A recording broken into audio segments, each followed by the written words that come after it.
Hello and welcome back. Or if this is your very first time here, welcome.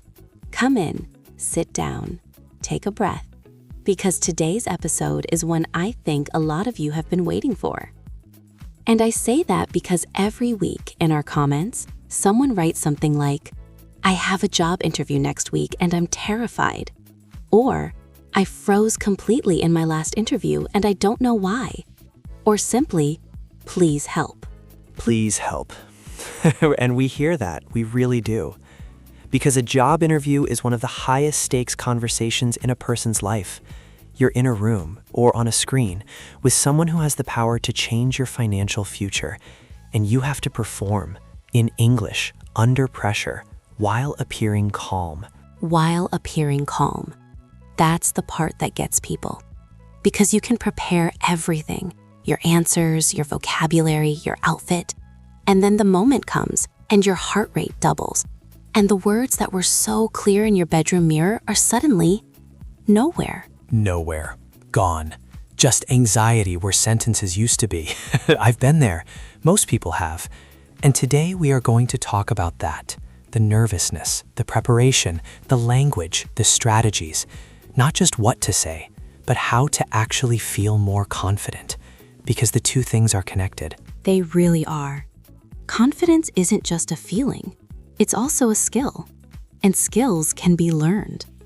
That is the premise of today's entire episode. You can get better at this. With the right preparation and the right language, you can walk into that room or log into that screen and sound like someone who belongs there. Because you do belong there. You do belong there. Okay, before we start, how are you doing today? Full sentence. I feel anxious today because I have a real interview coming up and this episode came at exactly the right time. Or, I feel curious today because I want to understand what makes an interview answer actually good. Both are wonderful. And today's comment challenge? I'm your name from your country. And today I feel emotion because reason. We read every single one, always. Now, let's prepare. Today's episode is How to Speak Confidently in a Job Interview. And I want to make one thing clear up front. This is not about being fake. It is not about pretending to be someone you're not. It is not about memorizing perfect robotic answers and reciting them like a machine. Because interviewers can feel that. They've done hundreds of these. They know when someone is performing versus when someone is genuinely present. And genuine presence, even when nervous, is always more compelling than a polished but hollow performance. Compelling. Interesting and persuasive enough to hold your attention. She gave a compelling answer that made the interviewer lean forward. His story was compelling. You couldn't help but want to hire him. It's one of those words that sounds powerful because it is powerful. When you are compelling in an interview, you are hard to say no to. So today is about being genuinely, authentically compelling, which means knowing your story, knowing the language to tell it, and knowing how to handle the moments when things don't go perfectly. Because things won't always go perfectly, and that's okay. The goal is not a perfect interview. The goal is a real one, an honest, prepared, confident one. This episode is B1 level, clear, natural, warm, with real vocabulary, real phrases, real role-play conversations you can use as practice. Let's go. Let's start before the interview even begins. Before the questions, before the outfit, before the preparation. Let's start with understanding what is an interviewer actually trying to find out. Because when you understand their goal, your answers become so much more focused. You stop trying to say everything. You start saying the right things. Most interviewers are trying to answer three basic questions. 1. Can this person do the job? Meaning, do they have the skills, the knowledge, and the experience required? 2. Will this person do the job? Meaning, are they motivated, reliable, and committed? 3. Will this person fit with the team? Meaning, will they communicate well, work collaboratively, and contribute to the culture? 3 questions. Can they do it? Will they do it? Will they fit? Every interview question, every single one, is a version of one of those 3. When you know that, you can shape every answer to speak to one or more of them, collaboratively. working together with others toward a shared goal. She works collaboratively and makes everyone on the team better. I've always preferred working collaboratively to working alone. It's a word that comes up constantly in job descriptions and interview conversations. Learn it, use it. And the third question, will they fit, is where so much of the implicit communication happens. Your tone, your energy, whether you smile at the right moments, whether you listen when they speak, whether you seem like someone they could work with every day for years. That is not about your qualifications. That is about your presence. Presence, the quality of being fully engaged, attentive, and impactful in a space.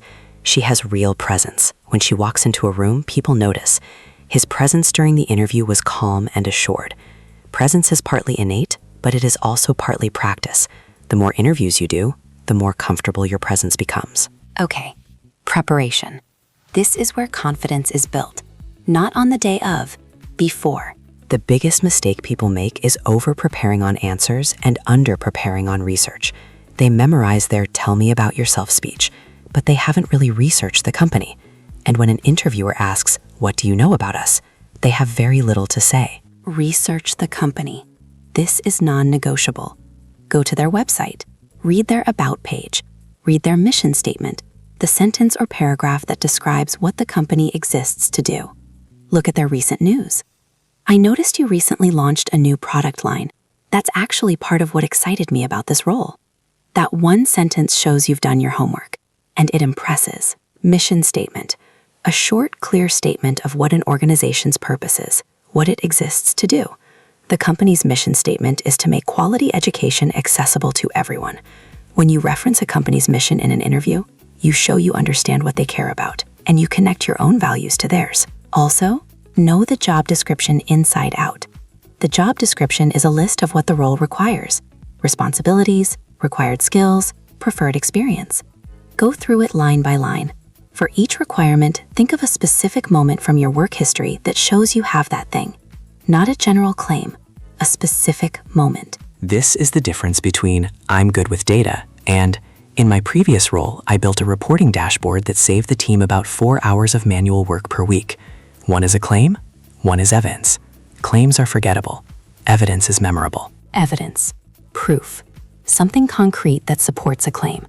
Her answer was full of evidence, specific examples from her past work. In job interviews, your stories are your evidence. Your numbers are your evidence. Your outcomes are your evidence. Let's talk about one of the most practical interview tools that exists, the STAR method. Have you heard of this one?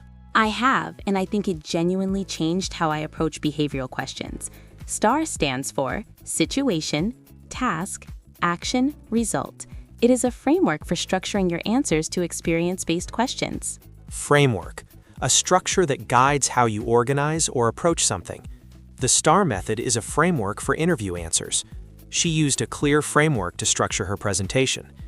Having a framework turns a vague, rambling answer into a clear, focused story. So, situation. Start by briefly describing the context. Where were you? What was happening? In my previous job at a marketing agency, we had a major client who was unhappy with the direction of their campaign. Task. What was your specific role or responsibility in that situation? My manager asked me to take over the account and rebuild the relationship with the client. Action. What did you specifically do? This is the most important part. Use I here, not we. Interviewers want to know what you did, not what your team did. I scheduled a one-on-one call with the client to understand their concerns. I redesigned the campaign strategy around their core feedback. I presented 3 revised options within a week. Result. What happened because of your actions? Quantify if possible. Numbers are powerful. The client chose the second option, extended their contract for another year, and gave us our highest satisfaction rating of the quarter. Situation, task, action, result. STAR. And notice how that answer, which took maybe 40 seconds, tells a complete story. It shows initiative. It shows communication skill. It shows results. It answers all 3 of the interviewer's underlying questions. Can they do it? Will they do it? Will they fit? Quantify. To express something in numbers. Always try to quantify your results if possible. She quantified her impact, reduced processing time by 30%. Numbers are credible. They are specific. They stick in a listener's mind. Even rough numbers, roughly 50 clients, or about 200 hours per year, are better than no numbers. And you can prepare star stories before the interview. Think of 5 to 7 strong moments from your work history. Moments where you solved a problem, led something, improved something, learned from a mistake, helped a team succeed. Have those stories ready. Most interview questions are asking for one of them. Okay, let's go through the most common interview questions one by one. These are the ones that appear in almost every interview. You should never be surprised by any of them. Question 1. Tell me about yourself. This is almost always the first question, and it confuses people because it's so open. Where do I start? How much do I say? Do I talk about my personal life? The answer? No personal life. This is a professional question with a professional answer. The best structure is who you are professionally, what you've done most recently, and why you're here. I'm a logistics coordinator with 5 years of experience in supply chain management. Most recently, I was at Global Ship, where I managed domestic distribution for our largest client accounts. I'm looking for my next challenge, and when I saw this role at your company, the combination of scale and innovation really aligned with what I want to do next. Clean, professional, specific. And it ends with a reason you are here, which shows intentionality. You didn't just apply to any job. You applied to this one for this reason. Interviewers love that. Intentionality, the quality of being deliberate and purposeful. Her answer showed real intentionality. She clearly knew why she wanted this specific job. Acting with intention means acting on purpose, not randomly. It signals maturity and focus. Question 2. What is your greatest strength? People either answer this too humbly, I don't know, I guess I'm pretty organized, or too generically, I'm a hard worker and a team player. Neither is memorable. Instead, pick one real strength, one that is genuinely relevant to this job. State it clearly, then immediately support it with an example. My greatest strength is breaking down complex problems into clear, manageable steps. In my last role, we had a production bottleneck that no one could figure out. I mapped the entire workflow, identified the 3 specific points of delay, and we reduced output time by 20% within 6 weeks. Bottleneck, a point of congestion or slowdown that reduces overall efficiency. The bottleneck in the process was the approval stage. It delayed everything downstream. It's a vivid metaphor. A bottle is wide, then narrows at the neck, and everything slows there. In business, a bottleneck is any step that slows down the whole flow. Question 3. What is your greatest weakness?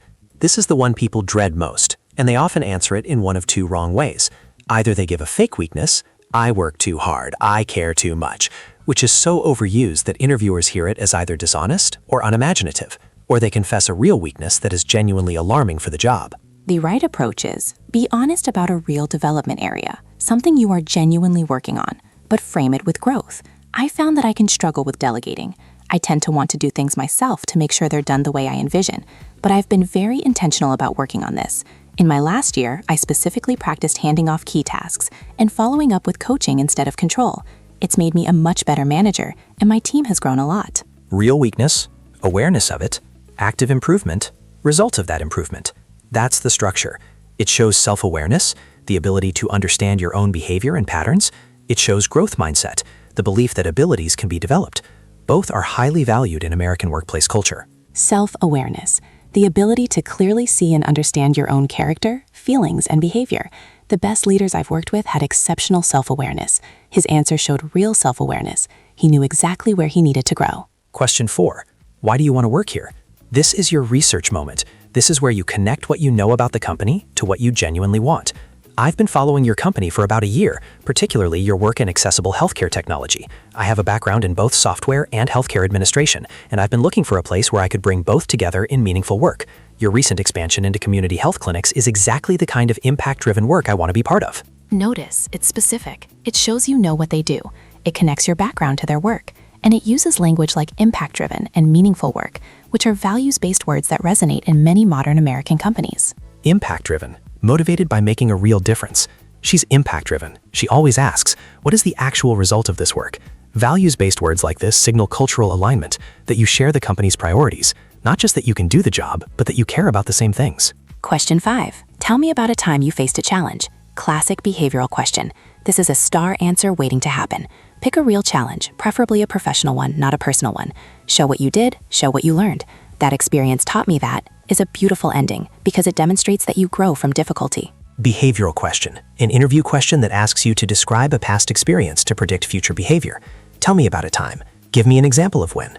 Describe a situation where. These are all behavioral questions. The idea is, how you behaved in the past tells us how you'll behave in the future. Have your star stories ready, and behavioral questions become your friends.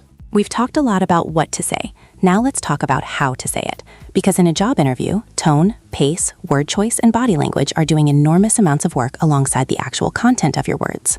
Let's start with filler phrases. Filler phrases are the sounds and words we make while we're thinking. Like, kind of, sort of. A few are completely normal and human. Too many make you seem uncertain or unprepared. The best replacement for a filler is a pause, a genuine pause. Silence. Take 2 seconds, think, then speak. A pause communicates, I am thoughtful, I am considered, I choose my words with care. That is not weakness. That is authority. Authority. The quality of speaking with confidence, knowledge, and a sense of being in command. She answered with authority, clearly and without hesitation. His voice carried authority even when he was nervous. You can build authority in your voice by slowing down slightly and pausing before important points. And sentence starters matter. The first few words of your answer set the tone. Compare, yeah, so I guess I would say that, versus, that's a great question. In my experience, one communicates uncertainty, the other communicates readiness. Same content, very different impact. Some strong sentence starters for interview answers. In my most recent role, one example that comes to mind is, I'd say my approach to that is, what I've found works well is, that's something I've thought a lot about. My view is. These openers signal, I have something to say. I know what I think. I am organized. Before you've even gotten to the content, the tone is set. And language of ownership. In interviews, own your achievements. Don't minimize them. Don't say I sort of helped with or I was part of the team that kind of. Say I led, I built, I implemented, I improved, I designed, I negotiated, I achieved. Implement, to put something into action, to take a plan and make it real. I implemented a new scheduling system that reduced overtime by 15%. This is a powerful interview word because it shows you don't just plan things, you make them happen. And the reverse, what to avoid. Avoid speaking negatively about previous employers. Even if your last job was terrible, even if your manager was difficult, even if you left under bad circumstances, an interviewer who hears you speak badly about a former boss thinks, someday they will speak this way about us. Keep it neutral or briefly positive. If asked why you left a previous job and it wasn't happy, I felt I had grown as much as I could in that role and I was looking for new challenges. Or the company went through significant changes and I decided it was a good time for me to explore new opportunities. Both are honest, professional, and forward-looking. Forward-looking, focused on the future rather than dwelling on the past. Keep your answers forward-looking. Talk about what you want to build, not what you want to escape. Interviewers want people who are moving towards something, not running away from something. I want to spend a moment on something that is specifically relevant for our immigrant listeners, the question of accent and English confidence, because this comes up so much in our comments. So much. People write things like, I'm afraid they'll think I'm less intelligent because of my accent, or I freeze when I can't find the exact word I need, or I speak slowly and I'm worried I seem unsure. Let me say something directly and clearly. Your accent is not a problem. Your accent is a record of everywhere you have been and everything you have learned. It is not less intelligent. It is not unprofessional. It is human. And the research actually supports this. Studies consistently show that bilingual and multilingual people have strong cognitive flexibility, the ability to switch between systems, to hold multiple frameworks at once. The fact that you are conducting an interview in your second or third language means you are, in that moment, performing a remarkable cognitive task. That is not weakness. It deserves respect. Cognitive flexibility, the mental ability to switch between different concepts, rules, or ways of thinking. Bilingual people often show strong cognitive flexibility. Her cognitive flexibility allowed her to adapt quickly to the new system. It's a valued skill in modern workplaces. And if in an interview you can't find a word, use circumlocution. We talked about this in an earlier episode. Go around the word. I'm looking for the right English term. Basically, it's the system that tracks how inventory moves through a warehouse. That is not embarrassing. That is resourceful communication. And many interviewers will fill in the word for you, which creates a moment of connection, not failure. Resourceful. able to find clever ways to overcome difficulties. She handled the language gap resourcefully. She described the concept until they understood. Resourcefulness is one of the most valued qualities in American workplaces. Showing it in the interview is showing something real. And slowing down. Speaking a little more slowly than you think you need to gives your brain time to find the right words. It gives the interviewer time to follow you, and it communicates calm and thoughtfulness. You are not speaking slowly because you are uncertain. You are speaking deliberately because you are considered. Deliberately, on purpose, with full awareness and intention. She spoke deliberately and clearly. He chose his words deliberately, the opposite of rushing. Speaking deliberately is a form of confidence, not hesitation. Okay, let's do it. Let's do a real mock interview. I'll be the interviewer, you be the candidate. Listeners, follow along. Notice the answers, notice the language, notice the structure. Ready, let's go. As interviewer, thanks for coming in today. Tell me a little about yourself. As candidate, of course, I have about 6 years of experience in customer operations, most recently as a team lead at a mid-sized e-commerce company. In that role, I managed a team of 8 and was responsible for reducing our average response time to customer complaints. I'm now looking for an opportunity where I can take on broader leadership responsibilities, which is exactly why this role caught my attention. Great. And why do you want to work here specifically? I've been following your company's growth for the past year. I was particularly impressed by your approach to sustainable packaging, which aligns with values I hold personally.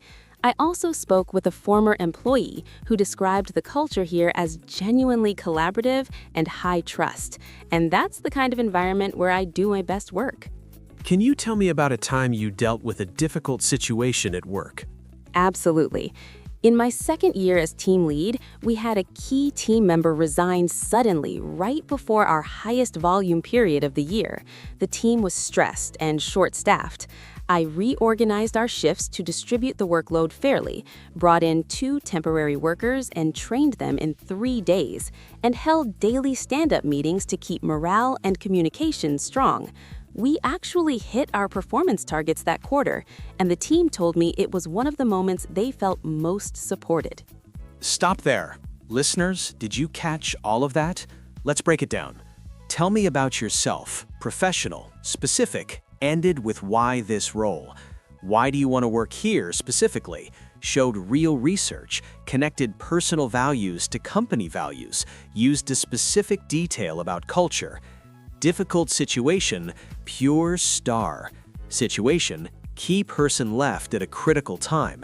Task, keep the team functioning. Action, specific steps, reorganizing shifts, training temporary workers, daily stand-ups. Result, hit targets, team felt supported. And notice the language throughout. I was responsible for, I managed, I reorganized, brought in, trained, held. Active verbs, clear ownership. No, we kind of tried to. Just clean, confident, specific language. That is what a confident interview answer sounds like. Not perfect, not scripted, just prepared, specific, and real. Almost every interview ends with, "Do you have any questions for us?" And a lot of people say no or ask something generic. What are the hours? When will I hear back? But asking good questions is one of the most powerful things you can do at the end of an interview.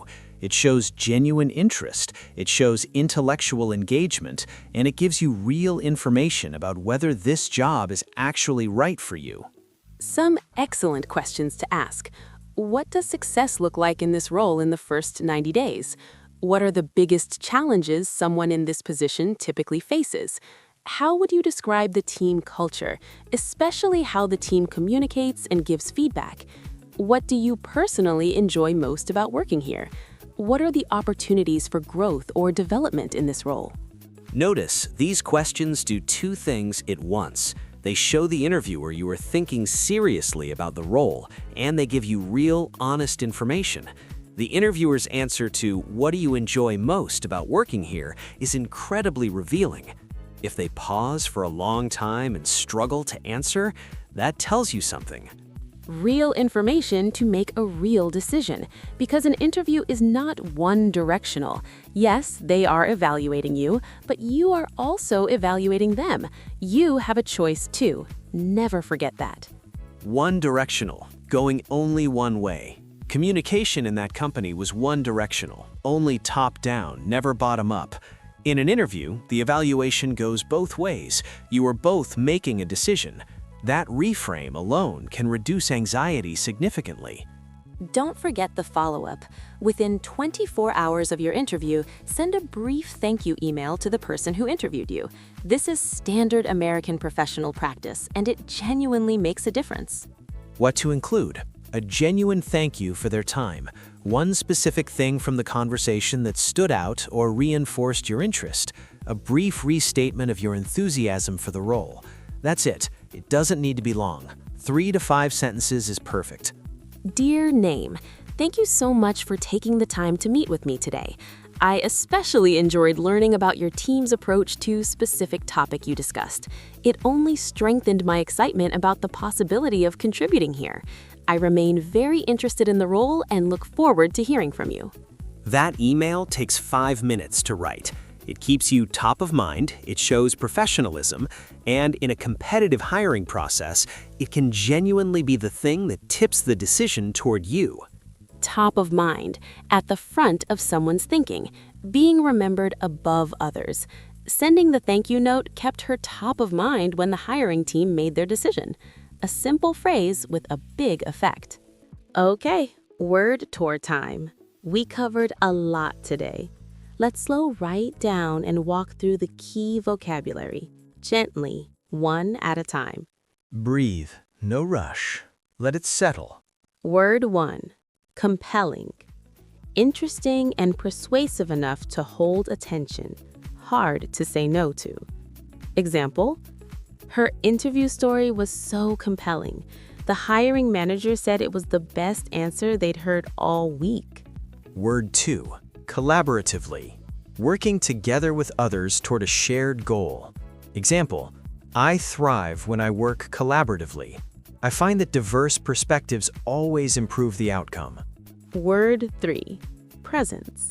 The quality of being fully engaged, attentive, and impactful in a space. Example, he has a calm, assured presence that made the whole interview feel like a conversation. Word 4, mission statement. A short, clear description of what an organization exists to do and what it values. Example, I read their mission statement before the interview and referenced it in my answer about why I wanted to work there. Word 5, evidence. Concrete proof that supports a claim. In interviews, your specific stories and results. Example, don't just claim you're a problem solver. Provide evidence. Give a real example with a real result. Word 5, framework. A structure that guides how you organize or approach something. Example, the STAR method is a framework. It gives your answer a clear shape: situation, task, action, result. Word 7, quantify.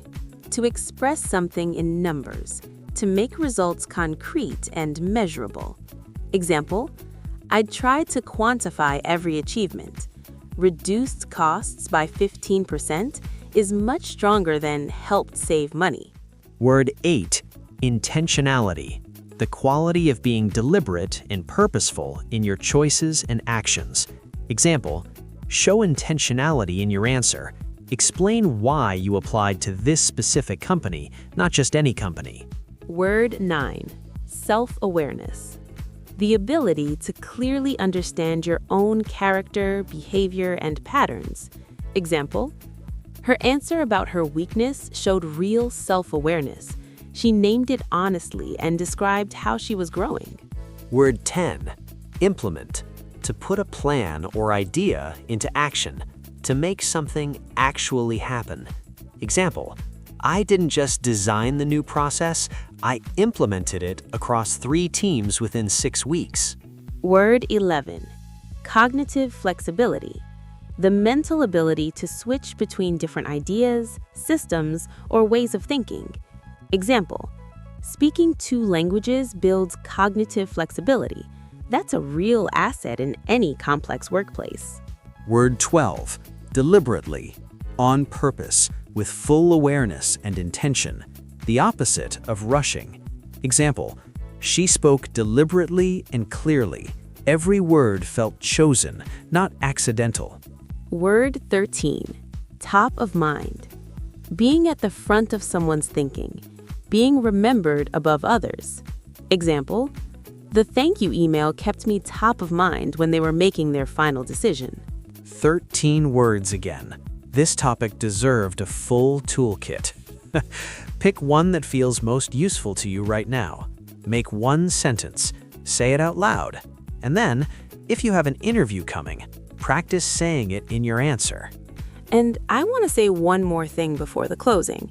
If you have an actual interview coming, practice out loud, not in your head. Out loud. Your mouth needs to rehearse, not just your brain. Record yourself if you can. Play it back. Notice where you hesitate, where you rush, where the answer loses energy. Then do it again and again until it feels natural.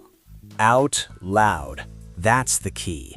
The practice that stays in your head disappears under pressure. The practice that comes out of your mouth, that one stays with you when it matters. That was our episode. How to speak confidently in a job interview. What interviewers are looking for, how to prepare, the STAR method, the most common questions, the language of confidence.